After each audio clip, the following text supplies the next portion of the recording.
10, 9, 8, 7, 6, 5, 4, 3, 2, 1.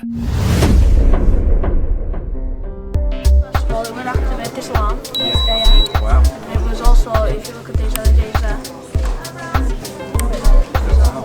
And how's that working? Why inside? Have your parents had any input into this, or you? Kind of, we've let them. We're still going to stay committed to it. And we're still building all this. This is the thing we've been planning on trying to be educated. What everything's going to do.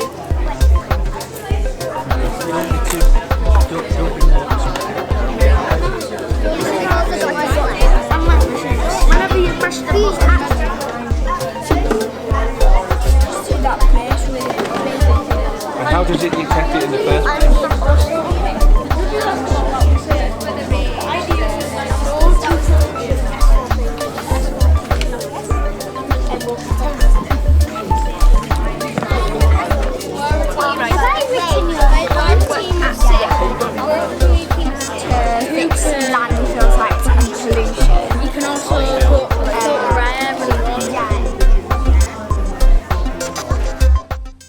We are the CET Detectives. Good afternoon, everybody. I am Edward. This is Finley. This is Matthew, and this is Shreya. We have designed a boat called the Detect Boat. It has a mission detecting rubbish from our seas.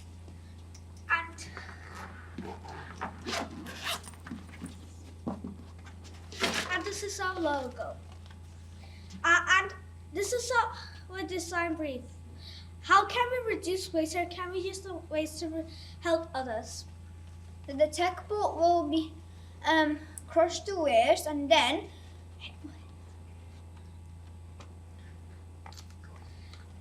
this is how our mission works. Number 1, the Detect Boat will be deployed out into the sea. Number 2, the Detect Boat's big net on the side will go deep into the water, gathering up any waste it locates. Number 3, the waste will then be washed, crushed, and fitted in on board our Detect Boat, and this will be the best recycling machinery. Number 4, the waste will be used and crushed to be made into toys and give them to poorly children in hospital. Did you know plastic is one of the most harmful rubbish in the ocean, as it is not degradable? This is our jingle. Hey, hey, the CET Detectives are on the way, here to save your oceans today!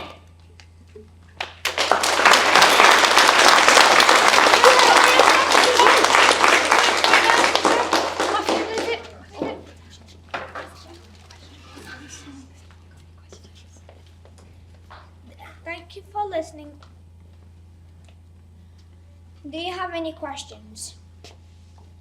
Can you tell me what it was like working on this project? What was it like working as a team? We were having a lot of fun working together, and we enjoyed having it. Any more questions? Can I ask one? Yeah. That was really good. Really enjoyed that.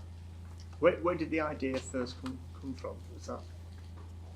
I got the idea of the logo. I got that from a movie, and from the boat. I thought the pollution of the boat would be great instead of using another thing which causes pollution again. Okay. Are there any more questions? Yeah. Okay, thank you. Problem. At Castle Carrick, we love the outdoors. We like to walk, explore and enjoy our local areas as much as we can. However, we have noticed an increasing problem. The most beautiful areas are being worn away by all of the foot traffic that is passing through. Former fields and patches of wildflowers have become dirt tracks that look like a scar through nature.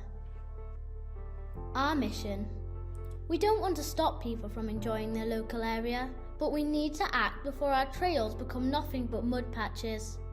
We decided to find a way to prevent nature from suffering while still allowing us to enjoy all of its beauty. Our solution: root boots, one step closer to a greener world. Root boots, buy them now. Let's get a step in. Root Boots, presented by Plantivate. Meet our team. I am Jacob Nixon in Year 4. I'm Jack Goodchild in Year 4. I'm Sophie Taylor in Year 5. I am Frankie Foster in Year 6. Our problem: at Castle Carrick we love the outdoors. We like to walk, explore and enjoy our local areas as much as we can. However, we have noticed an increasing problem. The most beautiful areas are being worn away by all of the foot traffic that is passing through. Former fields and patches of wildflowers have become dirt tracks that look like a scar through nature. Our mission: we don't want to stop people from enjoying their local area, but we need to act before our trails become nothing but mud patches. We decided to find a way to prevent nature from suffering, while still allowing us to enjoy all of its beauty. Our solution: Root Boots, one step closer to a greener world. How does our design work? Our design works using a seed-filled cartridge that is clipped inside the sole of the boots. As the wearer walks, the seeds are intermittently dropped out through a chute in the cartridge. The spikes on the front of the boot make holes to allow more air and water to pass through. The wearer steps on the seed to push it into the ground, and then our mini rake ploughs the ground behind to cover the seed in fresh soil, all while simply hiking through nature. Recyclable materials. Upper. We can't get rid of plastic naturally, but do not despair. We have found a way to reuse to make the upper part of our boots. They are made from a vast array of different plastics, some of which have been collected if we have tested our design. Sole. The soles of our boots will be produced by using old car tyres and other recycled rubber in order to keep our design as sustainable as possible. Did you know that recycling tyres conserves land space and saves the land from contamination? Key benefits. Our design allows nature to be enjoyed and maintained simultaneously. The boots take away the painstaking process of bending over for hours to plant seeds in order to grow new plants. They make holes in the ground to help allow air and water to pass through. They're resourceful and benefit the whole world around us, whilst also remaining highly comfortable for the wearer. Key health benefits. Nature enhances your mental health and well-being. Research shows that people who learn and grow around nature are more productive and creative. Root boots encourage you to be outdoors, which exposes you to vitamin D, which benefits your immune system. Root boots help you to live a healthy lifestyle, which means you will live longer. Thank you for watching our performance. We hope you take our design to mind and appreciate the benefits it will bring. Any questions? Yeah. I have a question. Firstly, Jack, did you practice your smile for the presentation? No. No? There wasn't practice. Well done. My second question, real question, was, you said that research shows that you're more productive if you live in a healthy environment. Where does this research come from? Google. From Google. That's good. Thank you. Any more? Yeah, how did you come up with the idea? Was it all together? Or? So basically we looked at all the problems around us and we saw that dead grass and flowers were a big problem, so we wanted to stop that, and root boots prevent this. Anything else? Did you all make the? Yeah, we all made it. Whose boot is it? Miss Carol's. It looks really good. Was it one of your voices on the video? Or? Yeah, it was mine. Sure. Anything else? Okay. Hi everyone. Shouldn't seem crazy what I'm about to say. The world is here.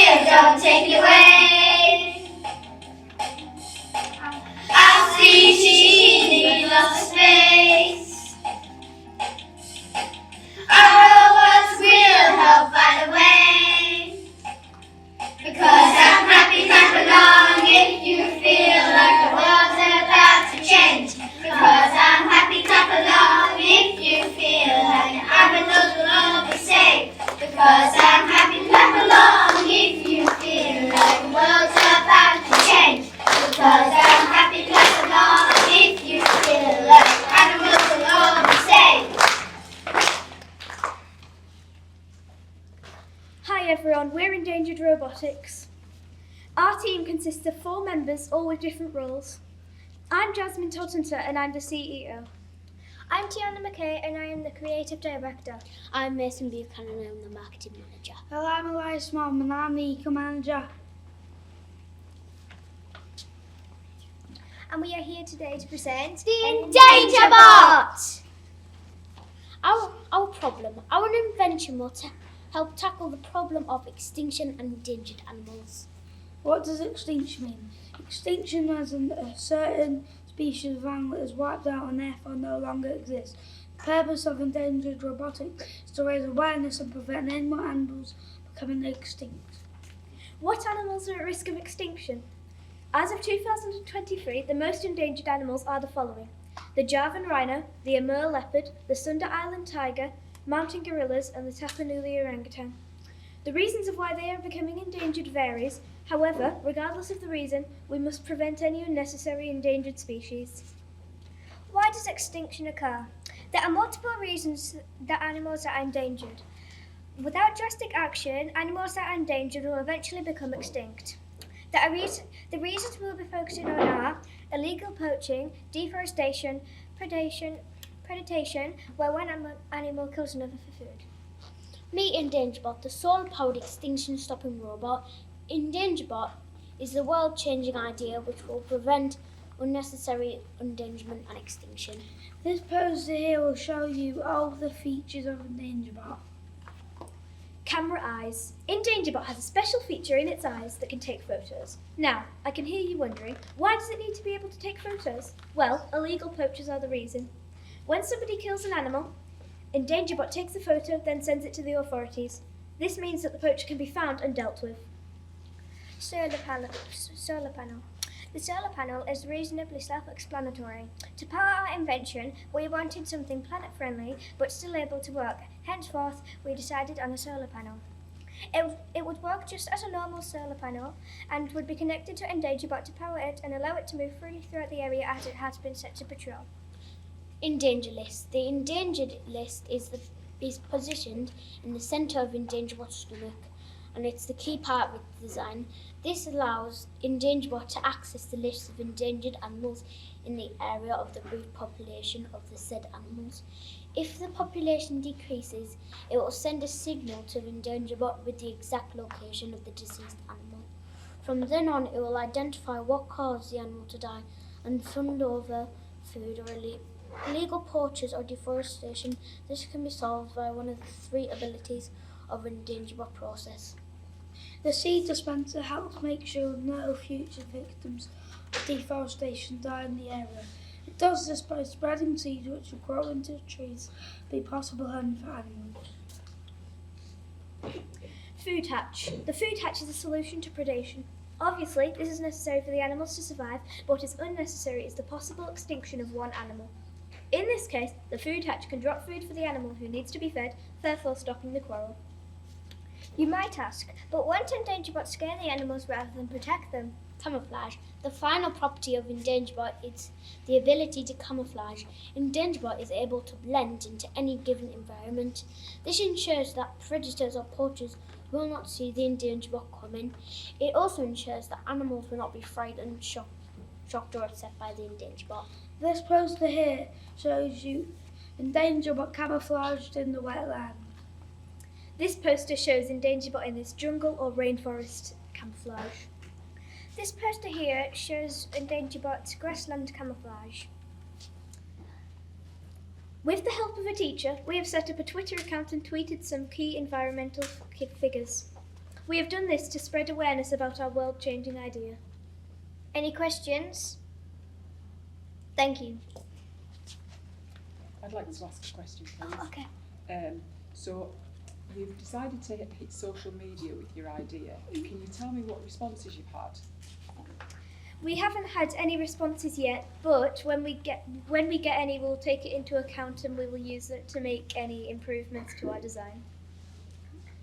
Can I ask a question as well, too? A lot of work gone in there. It was really good, very well presented, lots of angles. How did you work as a team together? How was that? How much time did you have to spend together to work this out, this concept? quite a decent amount of time, because you'd have to work out what everything was going to do, if everything was necessary, and we wanted to include as many possible solutions to as many types of endangerment and extinction as possible. And how did you work out who was going to be the CEO and who was going to be the commander? Well, we thought, I'm the CEO because I came up with the initial idea. Tiana and me did quite a bit of work, so Tiana got her role because of that. And then Mason, we thought he's very good at like advertising and things, so that made him the marketing manager. And at our school we all have different roles, so that and Eli is an eco counsellor, so Eli's the eco manager. That's really good, thank you. Great team, thank you.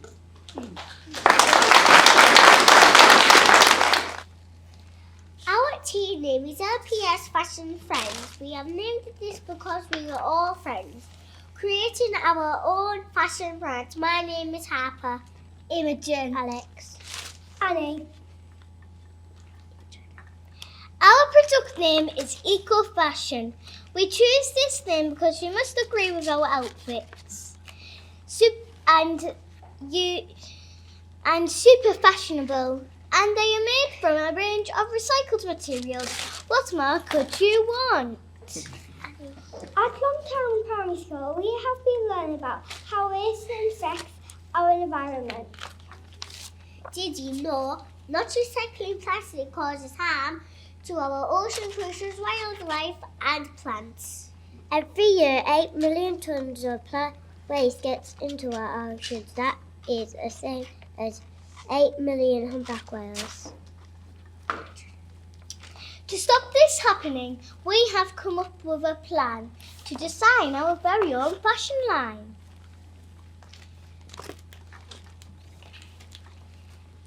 LPS Fashion Friends! Before creating our outfits, we had to make a plan. We drew what we wanted to create and then labelled them. To stop this happening, we have come up with a plan to design our very... If you would like to see our designs, we have them right here.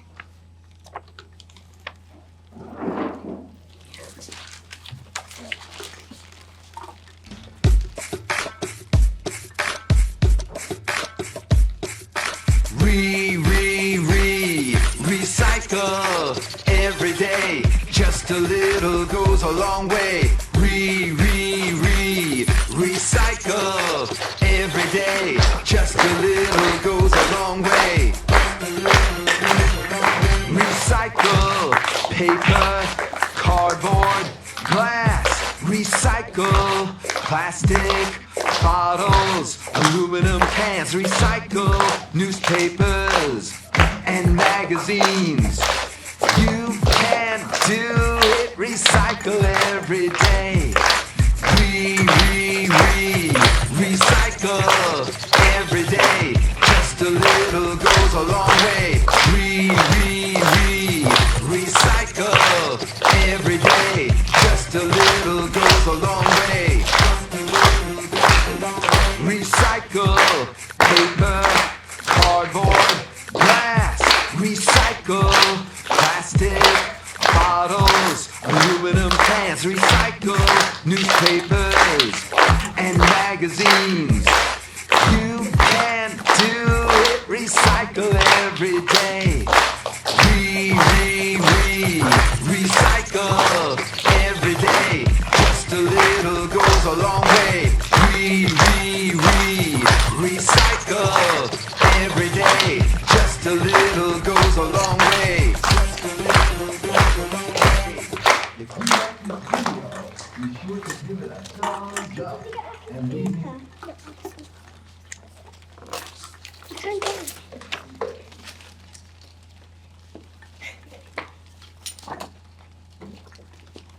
We hope you enjoyed our fashion show. We have so many ideas for future designs. Maybe next year, come and see us if you would like some show-stopping outfits. Maybe next year you will see us during Paris Fashion Week. Always remember to reduce, reuse and recycle. Any questions?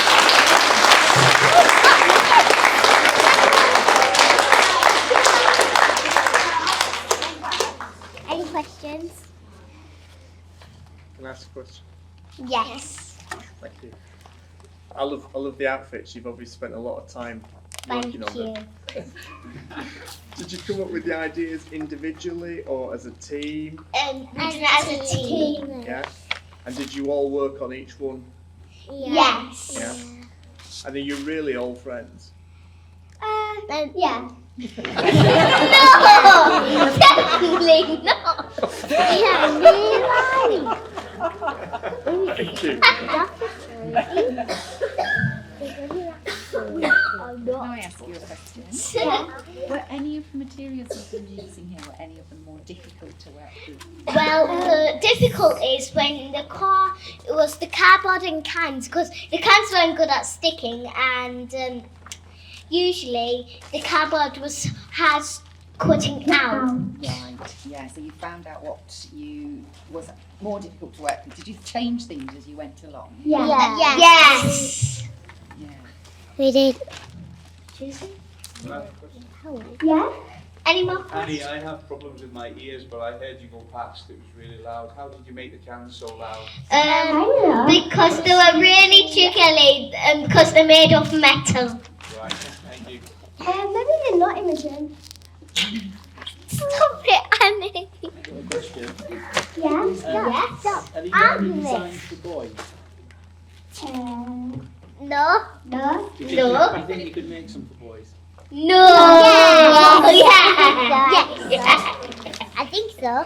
We've got ties. We've got plans. Ties. Oh, Got some time before ties. Paris. Okay. And we've also got t-shirts. Yeah. We've got skirts. Is there anybody here on the team would like to do fashion design going forward? I would like to. I would like to. Yeah, me too. Yeah, it's going to be. I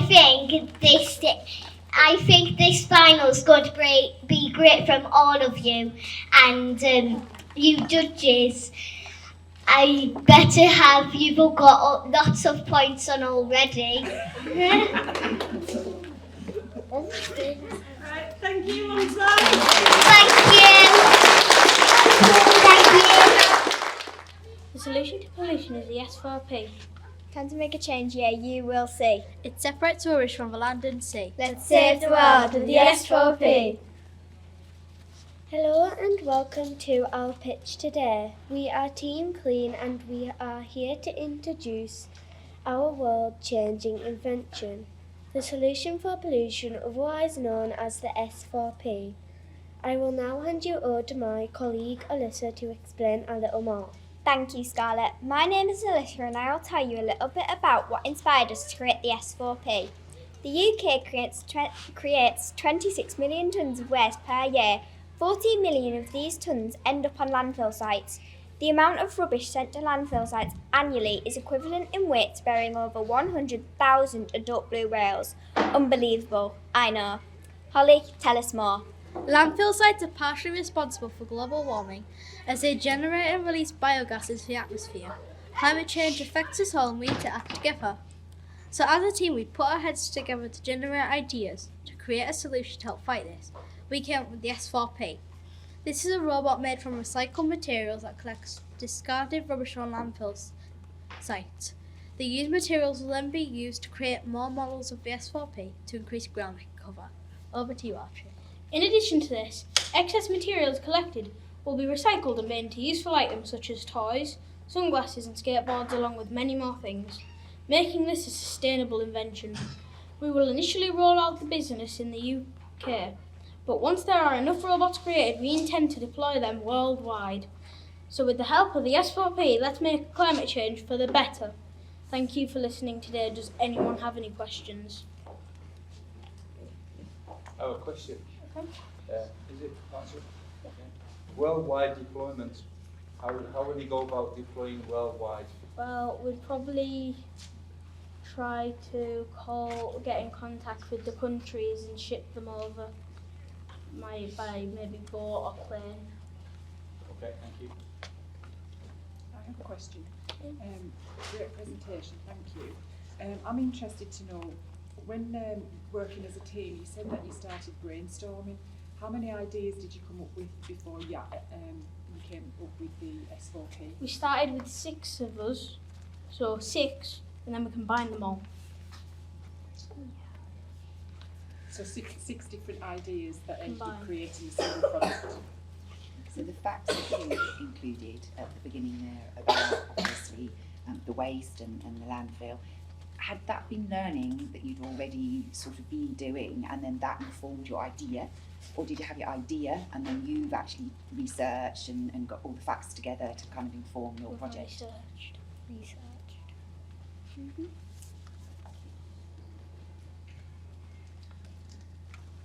Thank you. Really good. What works? Don't you know with the flick of a switch you can stop the flow? We have identified that water wastage is a huge problem, not only locally but nationally. Every single day in the UK, over 3 billion litres of perfect, good, clean water is being wasted. That's enough to fill 1,200 Olympic-sized swimming pools. It's estimated that this equates to roughly 25% of the UK's daily water consumption. It's time to make a difference. With the modified lever in our watering cans, this is going to help significantly reduce water wastage in our gardens and local areas. Plants and other vegetations of growth in our gardens don't necessarily need fresh water. So by using the lever, it allows water to be kept in the watering can to use next time we water our plants, rather than fill it up using fresh water.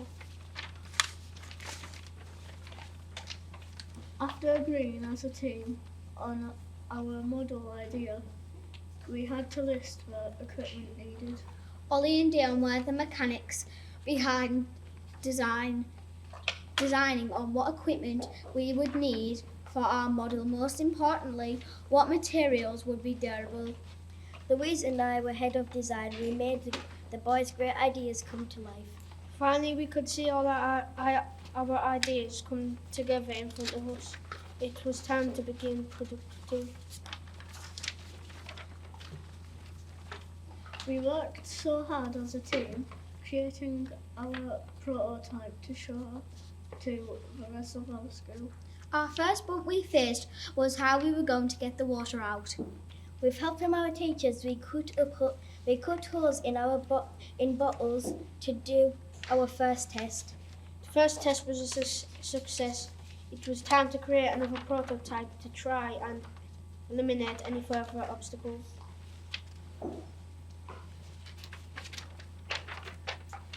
Prototype 2 saw more struggles than Prototype 1.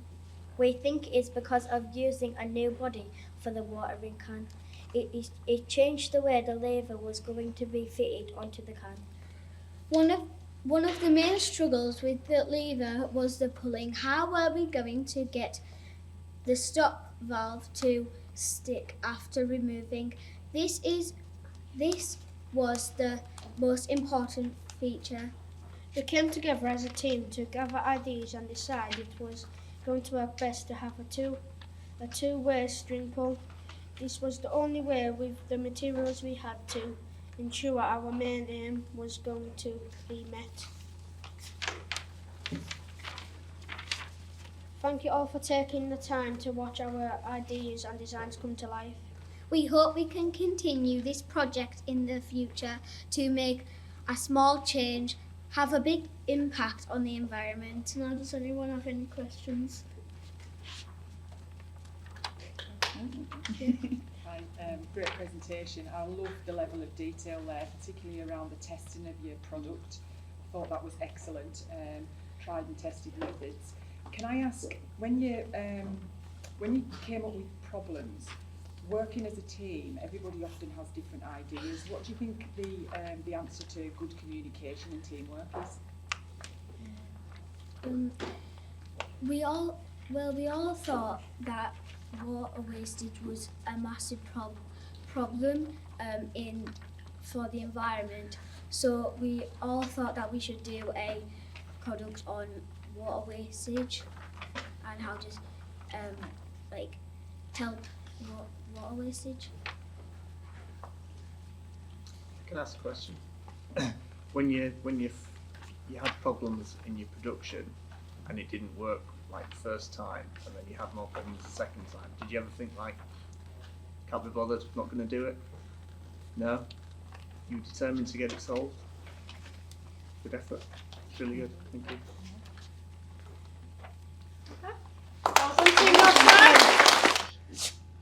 you. We are the environment helpers.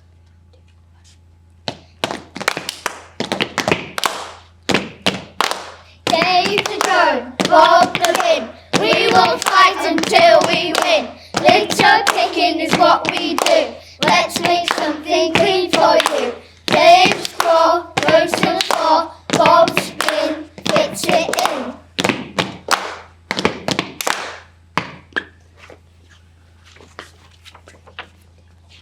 The problem. According to scientists, about 5.25 trillion pieces of plastic are in the ocean. 269,000 tons of this are floating on the surface. Plastic waste floating in the water can look a lot like food to marine animals. 33% of fish were found to have consumed plastic, which is chemical and toxic and poses threats to their health or even kill them. Plastic waste in the ocean can trap animals easily. Unlike us, they don't have hands to untangle themselves from fishing nets or plastic packaging rings, which prevents them from eating or swimming and can even cause them to drown.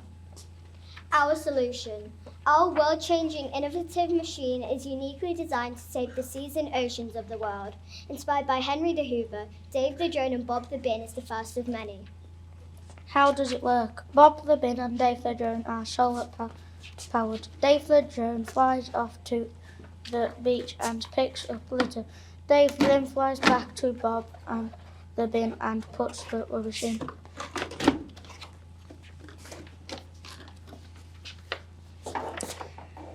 Once the drone has reached capacity, it automatically flies to the bin to dispense the litter and recharge. The litter from the bin is then collected as normal by the council and recycled appropriately. The bin on wheels can also move around the sandy beach, soaking litter up through the bottom and sieving the sand out onto the beach.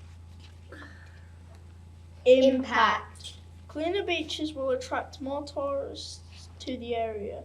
More tourists to an area will result in more money being spent in local coastal businesses. Less litter in the ocean makes it a nicer place to swim in for humans.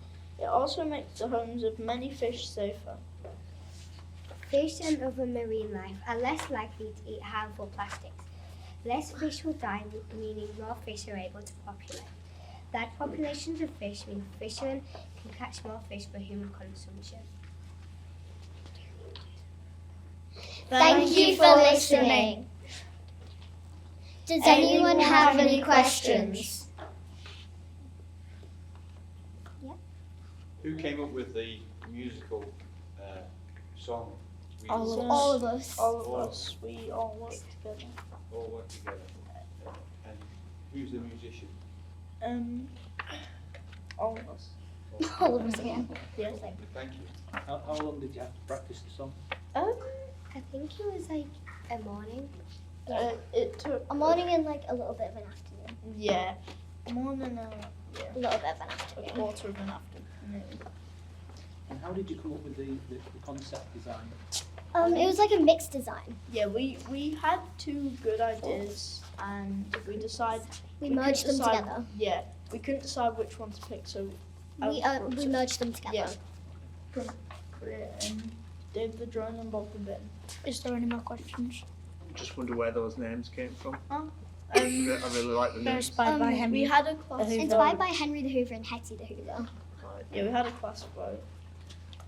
A class vote. Yeah, for Dave the drone, and we came up with Bob the bin. Thank you. We're the Kinetic Kings. I'm Eli, that's Finn on my right and Charlie on my left. This is our logo.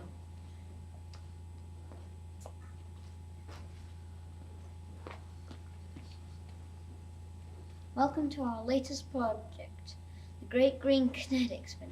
Don't delay, get spinning in a green way. Don't delay, get spinning in a green way. Don't delay, get spinning in a green way. When you spin the fidget, it generates electricity in the same way a windmill would by using kinetic energy. As you're spinning, the central dynamo will convert the kinetic energy into electricity. When the 5 batteries are full, the spinner will vibrate. This will take about an hour of spinning to make enough power.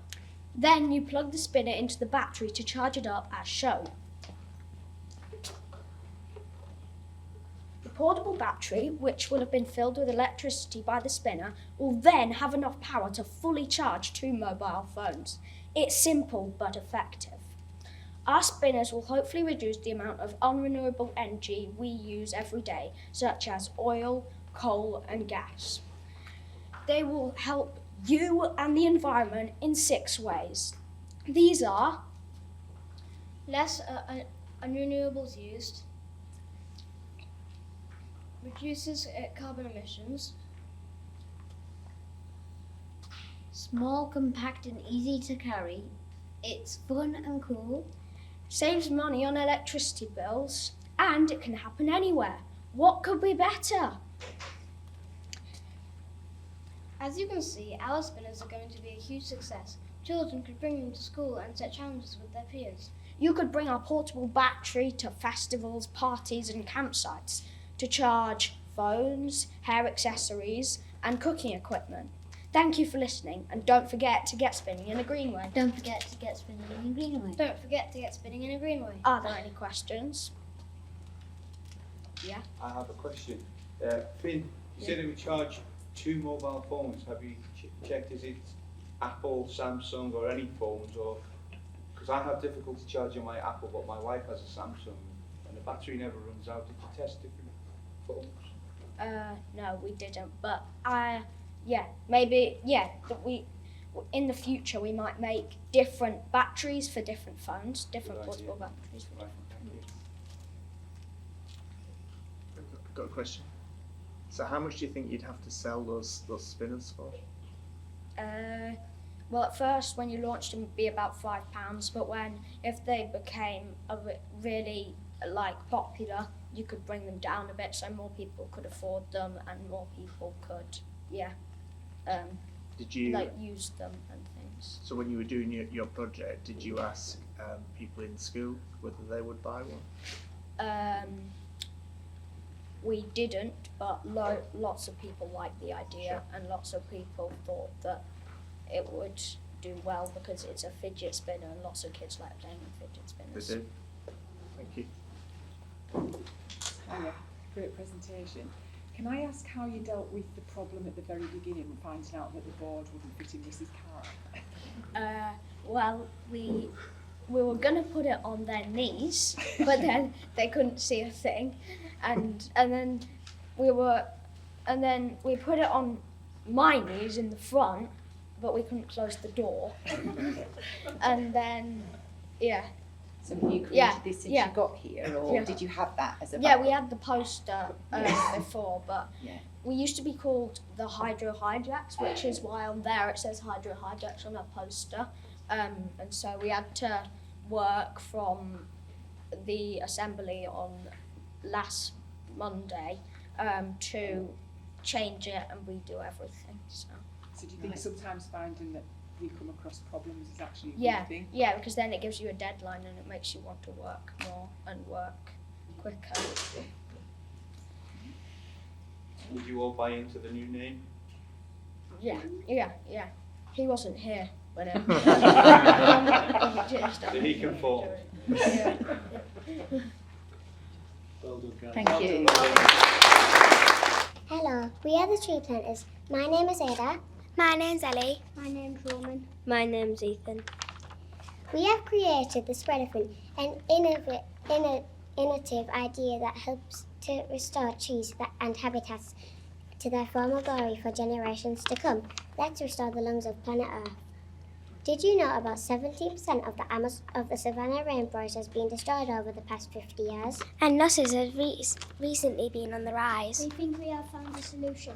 The Spreadathon. The Spreadathon! We are the tree planters, and we have devised together a plan to fight back against the many trees being cut down. The Spreadathon is a robotic elephant that is the same size as a real elephant. This is to stop other animals being scared. It is solar powered and walks around the savanna rainforest, planting seeds through its trunk. The Spreadathon has sensors to help it navigate through the forest and drop seeds where it needs to help grow trees. And that's not all. It has a special microphone and camera that records live sounds around the rainforest. Children can use this free app to listen to the birds and animals.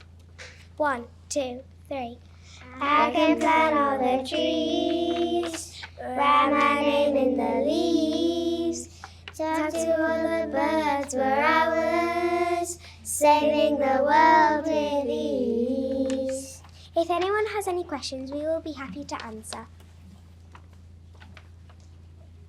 Yeah, there's some amazing equipment that you've got there. You know, how long did that take to make? All this presentation stuff, did it take you days or weeks or? A few days. A few days. And did you all do it together? Yeah. Here are some seeds to spread the world. Thank you. Thank you. Thanks very much. Lovely, thank you. Can I ask a question? Yeah. Why do you think it's so important that you spread the seeds? Why do you think that needs to happen?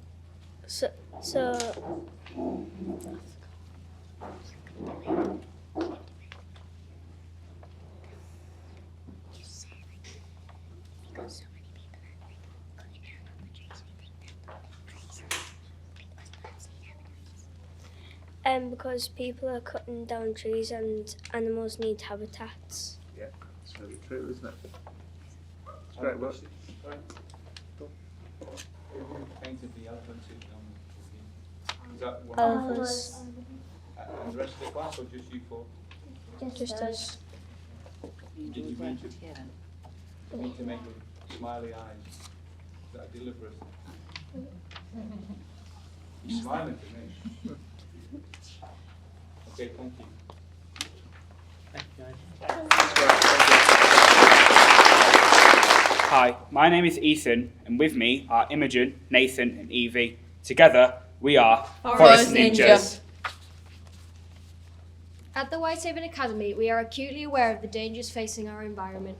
Global warming and the threat it poses to biodiversity, carbon emission rises, and the need to reduce, offset, and capture.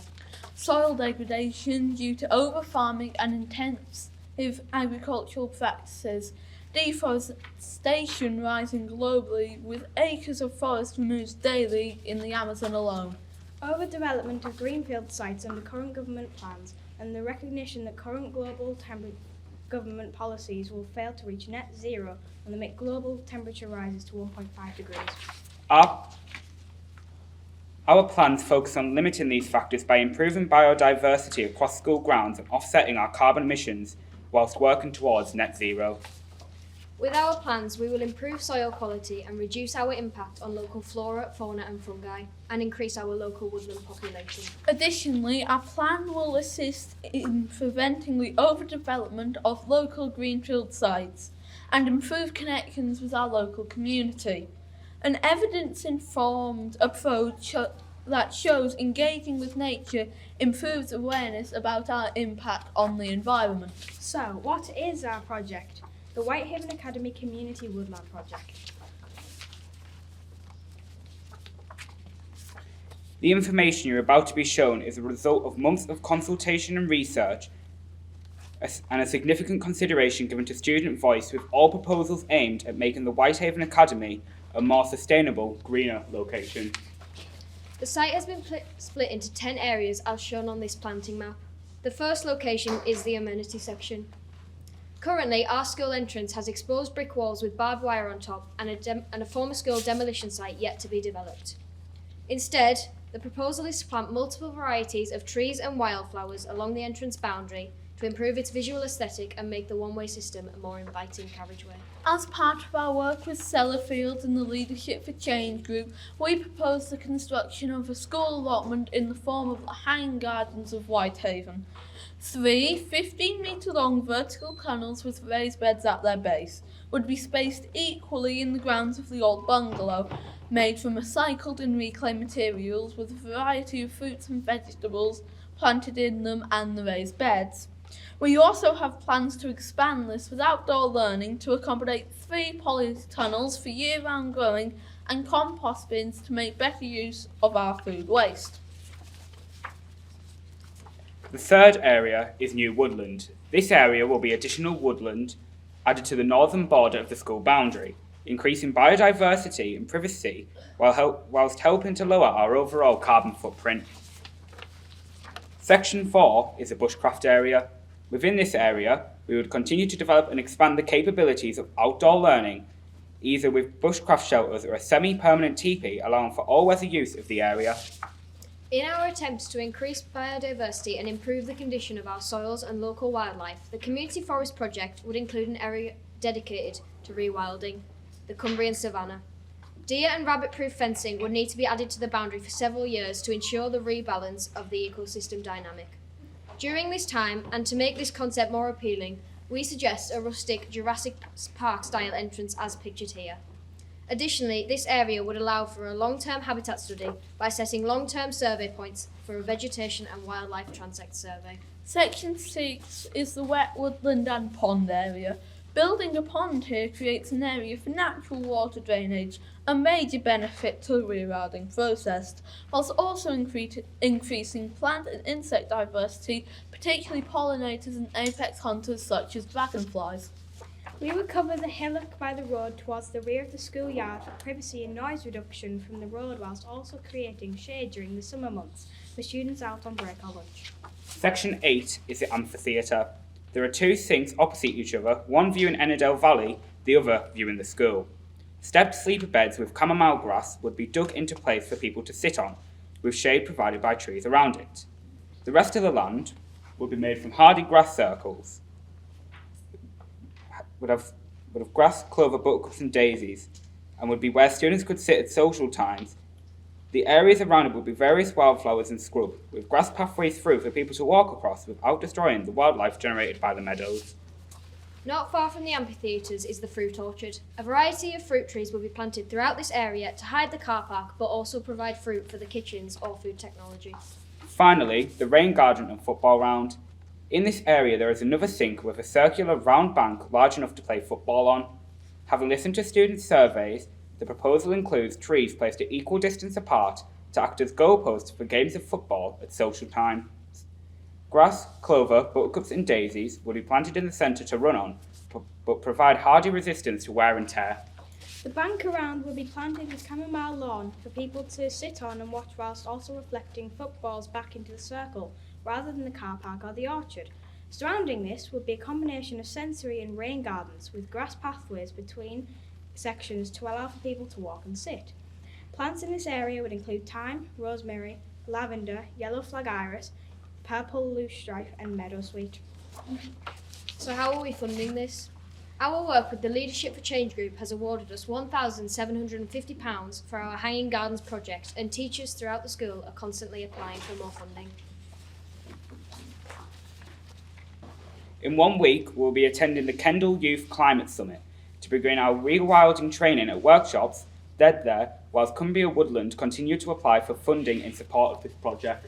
Additionally, the Eco Committee and Outdoor Learning Group are set up and ready to maintain the project and areas throughout the years. Finally, external agencies such as West Cumbria Rivers Trust will be invited to take part and offer advice in addition to inviting our local community in to engage with our greener, more sustainable school environment. Thank you for listening. We are Forest Ninja. One planet, one plan. Any questions? You have a question? Great concept. Just wondering, obviously the different sizes and pieces of land, how did you come up with allocating which particular concept to which size of land? We decided due to how it would affect the school and the ecosystem, because without it, if we put, say, the football ground down where the Cumbria Savannah is on the concept match, it would have been harmful to the vast majority of the wildflowers we have down there. Thank you. And the follow-up question of the savannah, did you have animals on the savannah, or was it just? No, it is just. We have cameras up to watch the animals and like capture their movements and things. So It was mostly based on rewilding. Yeah. Where we'll have the animals that are naturally moving into that environment to be caught by the cameras. Okay, thank you. Any other questions? How are you going to measure the impact on the CO2 footprint? We will measure what we are currently outputting now and put that as our baseline, and then we'll measure over a certain course of years to figure out how much effect our plan has been outputting on our environment around our school. I'd just like to say it does seem imminently achievable, everything you've got there. Can I ask who did the research on the plants, which plants you would use?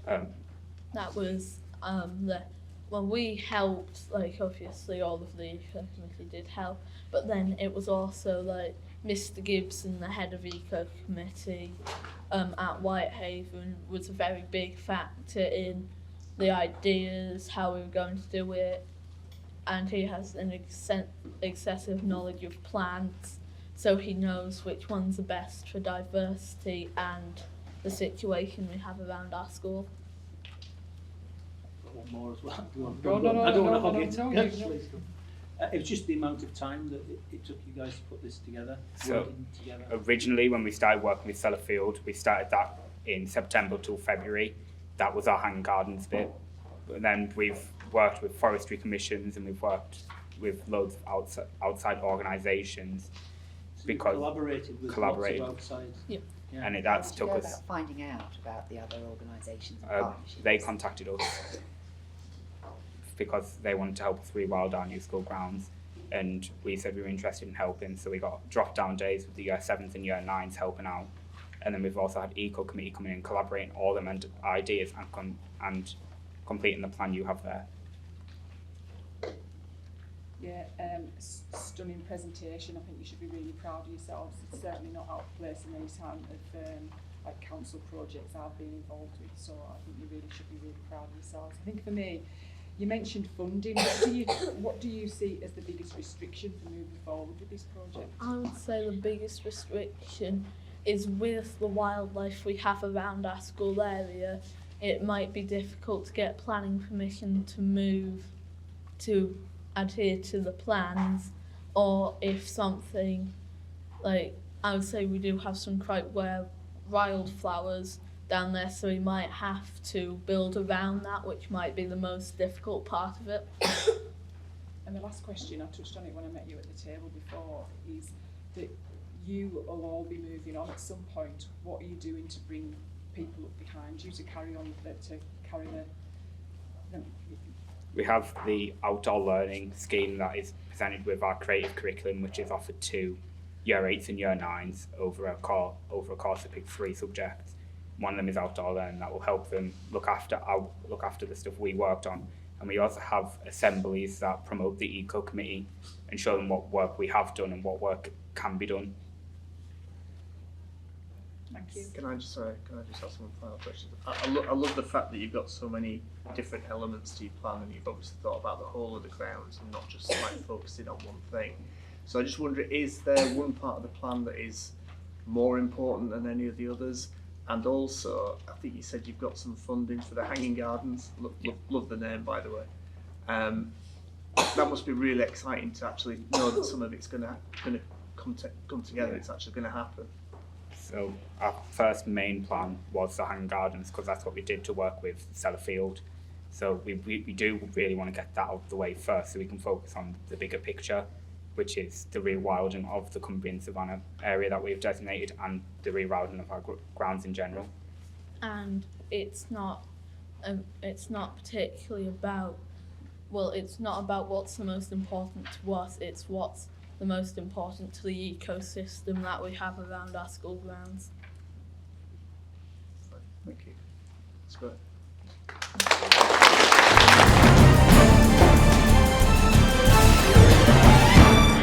Hello, I'm Millie from Cumbria Education Trust News, and today there is a wildfire in Windlatter, and Lainey is there on the scene. I will hand over to her now. Thanks, Millie. We're at Windlatter Forest and the fire has been put out by the fire brigade. How does the machine work? Well, first of all, this is called the Firefinder, an innovative tool which can be used to detect fires.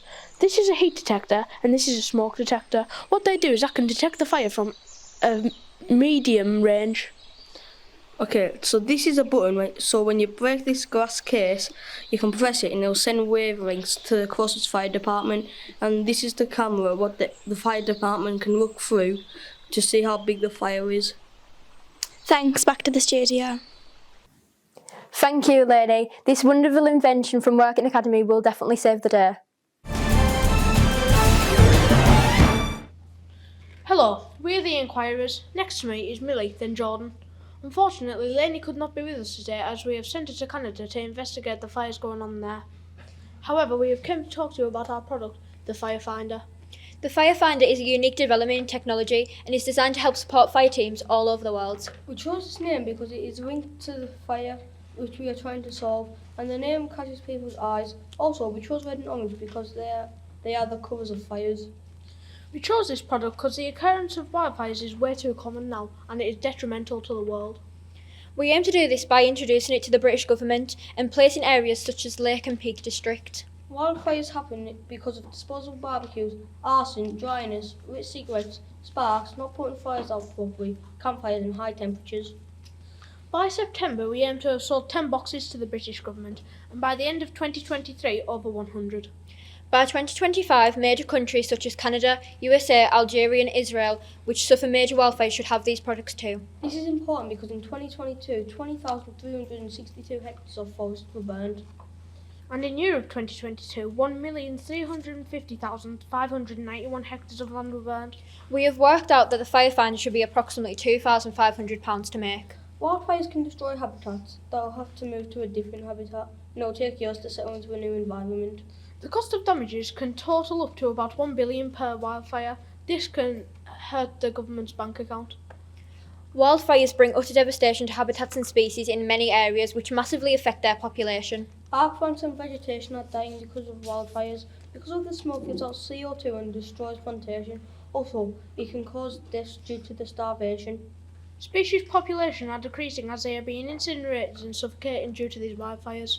The destruction of trees reduces the number of trees, which equals more pollution going into our atmosphere. Air pollution doesn't go away. It leaves lots of many greenhouse gases behind, like carbon dioxide.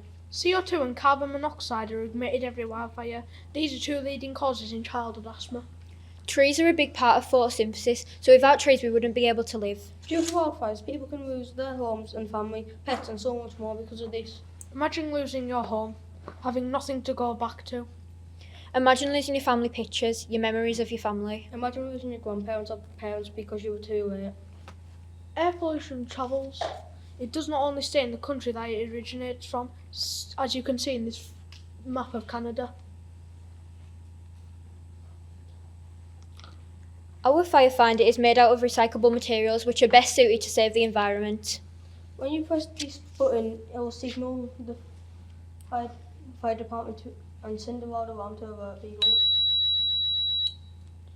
This technological innovation will detect wildfires in forest, and it is powered by solar panels on every side.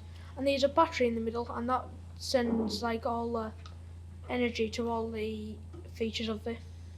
Our firefinder has a heat and smoke detector, which can really help the fire department in many different ways. The two-way speaker will allow you to speak to the fire department. If you are scared, the fire department can calm you down. There's a stand that can be easily placed in the soil. However, if it is not available, you can also use a strap to strap around a tree. Thank you for your time, and if you have any questions, please may you ask.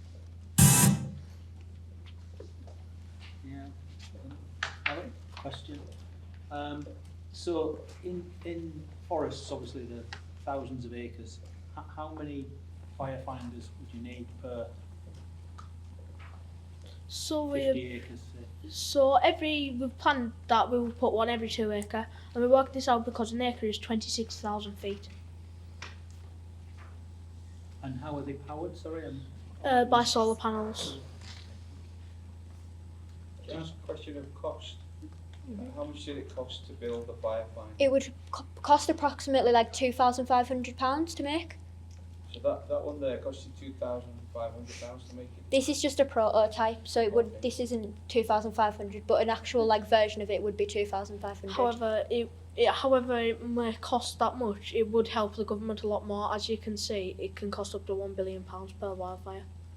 Okay. And you use Canada as a good example. So it's happened many times before in the past where Canada's done something and the river flows or the fires flow to the USA. Would you be selling these to the USA where they may be affected by Canada, or would you be selling them to Canada? As we said, it can go to major countries such as Israel and USA and Canada, yeah. So it can be deployed anywhere? Yes. Thank you. Can I just ask, I think you said you hope to sell 10 by September, yes. Just wondered if you had any plans on how you're going to make that happen. So what if we did end up doing it, we would market it to the British government and in hopes that they would fund this for us. And you prototype there? Yes. Yes. Who made that one? We did it as a team. All of the team? Yeah. Yeah. It looks really good. Thank you. Thank you. Any further questions? Thank you. Right, brilliant. Thank you so much. Hi, I'm Charlie. I'm Matthew. I'm Max. And I'm Sam. We are the founders of Glycofuel. There are many problems affecting the Earth nowadays, but none are more serious than climate change. This calamity has resulted in a 53.7% increase in heat-related mortality in people over 65, and it doesn't look like it is set to drop anytime soon. Countries around the world are suffering the direct consequences, including violent wildfires ravaging them. More and more places are feeling its effects. I'm sure you've all noticed an increase in temperatures, even here in Cumbria. Pollinators are in decline as well, with nearly 46% of honeybee colonies being lost last year.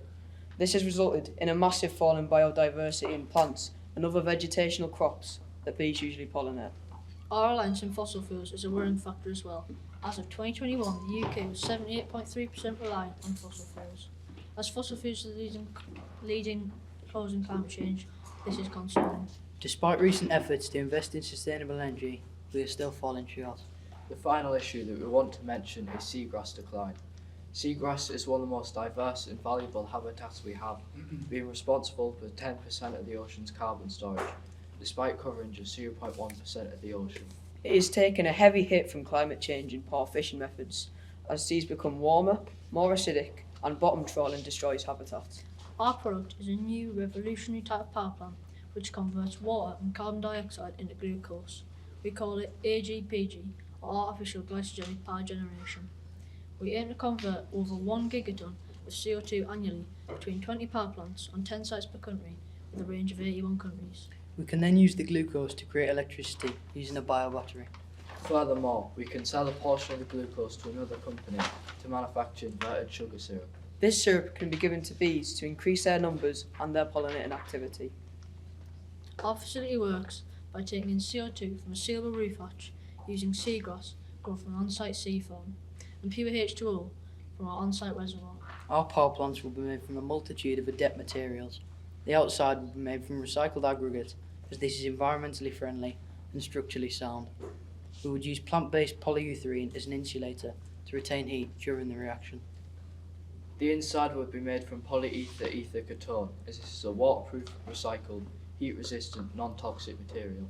One of our power plants would be 125 metres long, 25 metres wide and 10 metres tall. We will combine these reactants with the photocatalyst redox semiconductor heterojunction. Next, we will vacuum out any unwanted elements from the reaction chamber, leaving the carbon dioxide stored in the seagrass. To activate the reaction, we would heat the chamber until the seagrass is exhausted using electric radiators, releasing the CO2 and light up the chamber to trigger the photocatalyst. A byproduct produced would also be oxygen, which would improve the air quality. Our power plants would have to be located on specialised sites to be able to provide the resources needed for the energy generation. Our product is sustainable as we could carry on this process into the future, making it a future-proof, great green energy source. The site we need is a river estuary, as this provides salty, clear seawater to grow seagrass and fresh water for the reaction. We can use a hydroelectric dam in order to create a larger body of fresh water and to generate electricity to kickstart our facility. On top of this, the dam can help by giving water for community use. Furthermore, the coastal setting allows for wave and wind energy.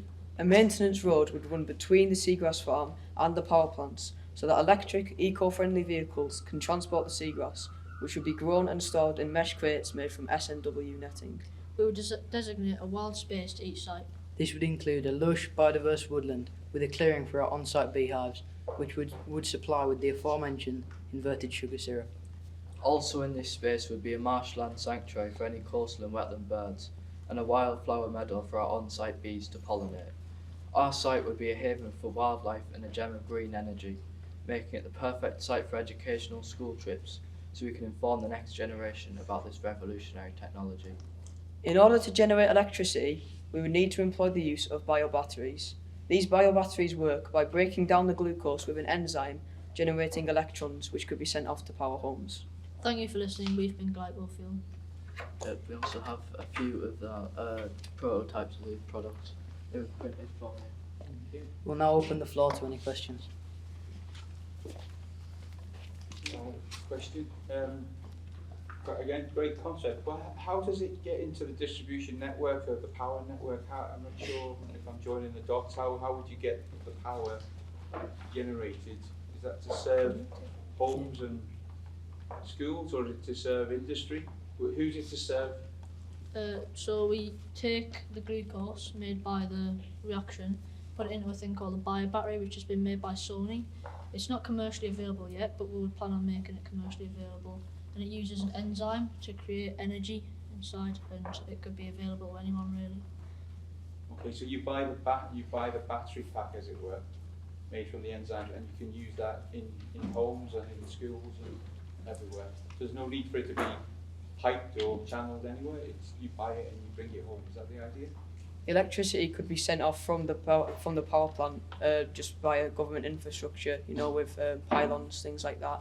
So that could be sent off from the biobattery that is produced and just sent off to homes, to power homes. Okay, and because it's working on the basis of sea, is this product just for sort of countries that are face onto the sea? What about landlocked countries? Have you thought about how they would source?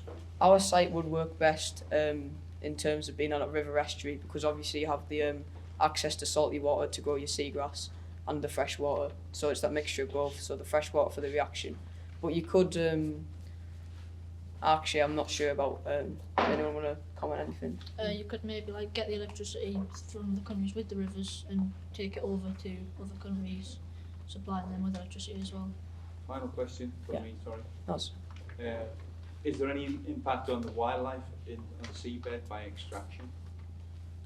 So they'd be grown in SNW mesh crates, so it's not as if they're kind of embedded into the ground, as it were. They're kind of woven into these crates, so you can take them out and there's not that much environmental impact. But we'd also let our seagrass farms, we'd let them reproduce to spill out over the area where we would extract them from. So it does benefit the surrounding nature. Okay, thank you. Can I ask a question? Yeah. Have you identified any sites that would be ideal? Don't show them up on. But yeah, we have examples of what these sites could be, as is places for dams and river estuaries here. Also on the map it shows areas where seagrass in the UK can be grown and is already present? So they're really present in the southeast coast of the UK, so we're looking to set up river estuaries there in the UK anyway. How did you identify that? How do you identify the best sites and the locations of the seagrass? Google. Any more questions? Yeah, the concept is obviously quite far-reaching, and it's a lot of chemistry in there, a lot of elements. Who did you work with? How did you come together with this concept? So Max, you came up with the idea, didn't you? Yeah, I came up with the idea and then working with school science teachers to identify the best catalysts and then elements for the reaction. So I'm no scientist, so does all the science that you've mentioned in this, does it work? Yeah, it would work. Yeah. In theory, yeah. Is anybody else doing it? Not as of yet. There is a group in Chicago which are experimenting with this technology. So you need to be first. Have you made sure your watching chemistry what teacher they're hasn't run off with your ideas? So have you been watching what they're doing? Not really, no. After coming up with this idea, we then looked to see if anyone else had been doing anyone it. else was, and that's how you identified that that was. But we're looking to take on any information that they figured out to help us in the future. So yeah, we're looking to just grow. Any more questions? All good. Thanks. Thanks very much for listening. A huge well done to all 12 schools who have presented their ideas today. I think it's fair to say, and it's clear this afternoon, how much time, effort, innovation, creativity has been spent, and hours of hard work and time that's gone into these presentations and the preparation for those this afternoon. Every single one of you in this room should be super proud of yourselves and what you've achieved through your products, through your presentations, and we know that it's not easy to come and stand up here in front of lots of people that you've never met before. It's a lot different to some of your school halls and your classrooms back at your schools. So to come and do this today, to represent your school and to produce the fantastic presentations and high quality that you have done, you should be really proud. So come give everybody a huge round of applause.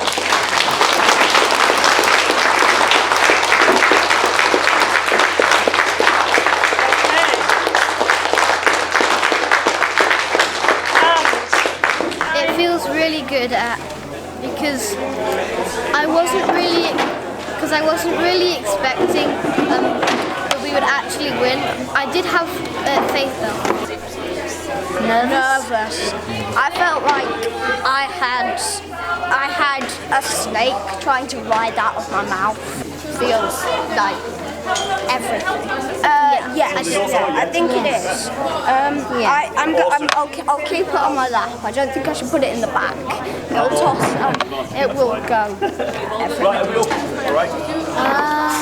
Well, my favourite idea was the roots boots. Yeah. Plant of 8 was very good. The people who came second, they did. Kinetic Kings. Feels amazing. I'm really happy that we've all won, and the other teams were amazing, and so it was really tight competition. But I'm glad we could pull it off for William Howard. Oh, very nervous before, but just glad to got it won now. I really like the forest finders idea, how they're helping the whole world to combat forest fires. And I also really liked the team inquiry. Sorry, that was the forest fire one. I also really liked the idea about the local school gardens and the local school nature reserves. I think that's really important to have a wild space. And so all the teams were amazing. Secondary ones, the primary ones. I thought they were all really good. Go team Glyco Fuel!